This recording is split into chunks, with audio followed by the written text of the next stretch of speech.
Hey everybody, it's Lee with relational-intel.com. I'm doing a series called On the Couch with Carl Jung. And today's question here, let me return the camera. On the Couch with Carl Jung. Today's question is, what part of me still carries my father's battle, and what would it mean to lay it down? So, let's hear what Carl has to say. Lee, come in. Sit down. Yesterday, we followed the thread from the courthouse, from the activation, from the vigilance, and it led us somewhere deeper than policy, deeper than procedure. It led us to your father. We discovered that when you say legal system, your body does not see a building. It sees a man you loved pushed to the edge of despair. That matters. So today's question grows naturally from that. I want you to answer this slowly, not as a debater, not as a reformer, not as a marshal's son standing at attention, but as yourself. What part of you still carries your father's battle? And what would it actually mean to lay it down? Not betray him, not forget him, not excuse injustice, but lay down the inherited fight. When you confront authority now, are you standing only for present truth? Or is a younger part of you stepping forward saying, I will not let what happened to him happen again? And if that younger part is still on watch, what does it fear would happen if it finally stood down? Take your time. I am listening. If I'm understanding you right, you're wanting me to lay my father's battle down. His battle was about morals. Always. I mean, how can you lay that down? What would it mean to lay it down? It would mean admitting to defeat in the eyes of evil, in my mind. So, what do you think about that? I mean, he's pondering it. All right, now he's really pondering it. Come on, go up. Get rid of that one. On the couch. Come on, Carl. I'm on the couch. What's your answer? Saturday traffic on the internet. That's always fun. Like I say, I'm sorry. From now on, I'm gonna start getting everything set up so I can just switch so I don't have to wait. Oh God, finally. Good. Stay with that. Notice what you just equated. Laying it down equals admitting defeat. Laying it down equals evil wins. That tells me something very important. You are not carrying your father's battle. You are carrying his unfinished war, and wars do not allow rest. Let me clarify something carefully. To lay down your father's battle does not mean agreeing with corruption, accepting injustice, excusing immorality, becoming passive. It means something far more subtle. It means separating his wound from your conscience. Right now in your internal structure, they are fused. Your father was harmed by a system. Your body learned authority destroys good men. Therefore, I must stay vigilant or evil spreads. That is loyalty, but it is also a burden. If laying it down feels like defeat, that suggests this belief is active underneath. If I relax, what hurt him will win. That is a child's vow made in love. And vows made in love feel sacred. So let me ask you more precisely. Is your morality yours, chosen, integrated, conscious? Or is part of it still fueled by a promise to protect your father retroactively? Those are not the same thing. Your father's battle belonged to his time, his system, his judge, his collapse.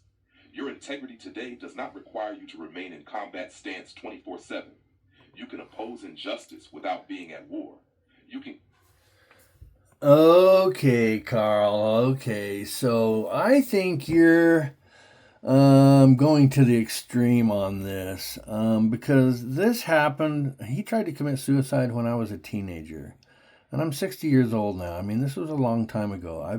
I've had good dealings and bad dealings. I mean, I make friends with officers. I made a friend with the officer who gave me the dang ticket going to pick up my wife the other day. The one that I went to pay. I mean, he's a good guy. He's a motorcycle cop, and I didn't have my driver's license. I didn't have a proof of insurance on. It was my wife's car. I didn't know where it was, and he was, yeah, what are you doing going so fast? And I was like, oh, I was late to pick up my wife. I forgot, get her from work. But he was, I mean, he was a good person. He goes, you don't have your driver's license? I said, no, I don't. I didn't even grab my wallet. And he goes, do you know your driver's license number? And I said, yeah. And I told him my driver's license number. He goes, oh, okay. And we instantly became, oh, man, yeah, I understand being late to get your wife. And we became friends. And I waved to him. I've waved to him twice going up and down that hill. That's his like location where he sits. It's a it's a speed trap road. I mean, it just begs people to push on the gas pedal. And I was late to get my wife. So, but yeah, this is only one small portion of the story of how I feel about the court systems and the legal systems. I mean, there have been good and bad issues, but overall, they're just rude. And that's the bottom line.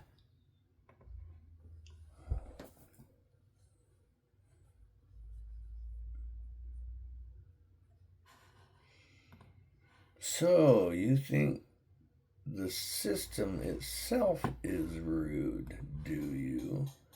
Yes, I do, Carl. I think they put a 1 week course in the police academy how to be rude. Just kidding, just kidding, just kidding. Just trying to kill some time while this is doing its thing. This is a newish gaming computer. It's supposed to be able to handle everything. And it's still slow. Here we go. Go on. Okay.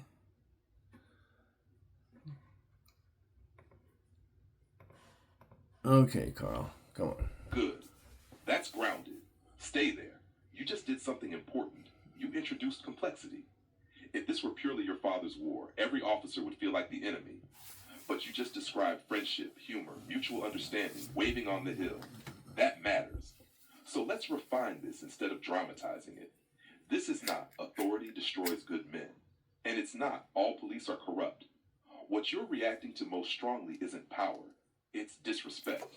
The motorcycle cop treated you like a human. The courthouse officer treated you like an inconvenience. Your nervous system doesn't explode at authority. It spikes at cold authority. That's different. Now here's the subtle question. Not extreme, just precise. When you encounter rudeness from authority, does it feel like a small irritation? Or does it feel like proof of something larger? Because when you say overall they're just rude, that's a pattern statement, not a single event statement. And here's the growth edge. You can dislike institutional rudeness without turning it into moral indictment of the whole system. You can say that was handled poorly without saying this state sucks. One is specific, the other is global. Strong men speak specifically. So here's your cleaner Jung question for today. When I experience disrespect from authority, why does my body treat it like a moral emergency instead of a social flaw? That's not about your father. That's about your nervous system. I'm going to change that question. I'm going to change it to, where was it?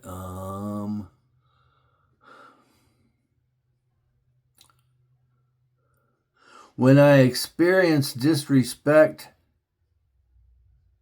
period, not just from authority, from anybody. Rudeness and bad morals are just not allowed in this world, in my book. I mean, they just shouldn't be. If you have good morals, that it aims everything. It tells you what you need to do in every situation. Every situation.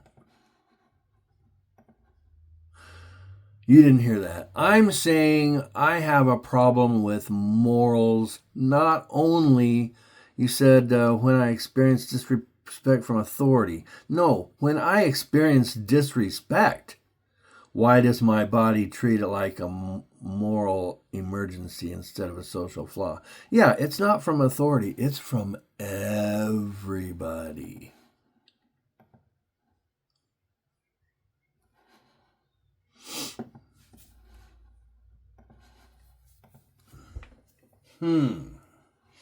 Not just authority, he says, huh? He's still thinking on that. Authority. Authority. Do I have authority? I'm just messing around while this thing loads. Still loading. Sorry, guys. Come on. There we go.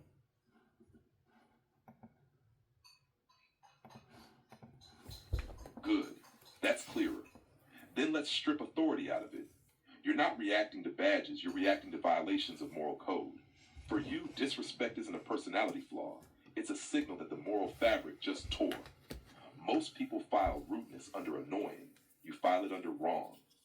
That's why your body escalates, because to you, morality isn't decoration, it's structure. And when structure cracks, something in you moves to repair it. Now here's the refined question, Carl style. When I encounter disrespect, am I protecting my dignity, or am I trying to repair the moral order of the room?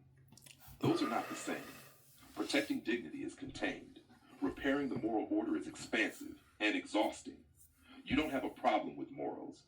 You have a high moral sensitivity. The only danger is when every small fracture feels like a structural collapse. That's the place to look.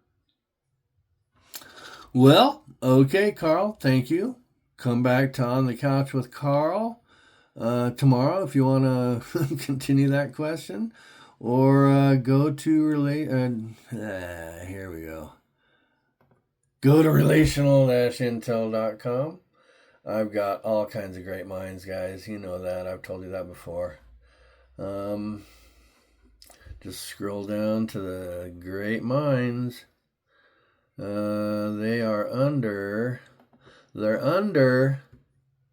power and incentives, analytical thinking, moral reasoning. Can RI remind us how to be humane? Then you can talk to Grok, Gemini, or Claude. See, and then here we are under the original videos. Philosophy, Carl Jung, Socrates, Albert Einstein, Sigmund Freud. This has been a long enough video, guys, so I'm done. Yeah, come and have some fun. It's free through February and only $5 a room after that. So yeah, have some fun, guys. See you later.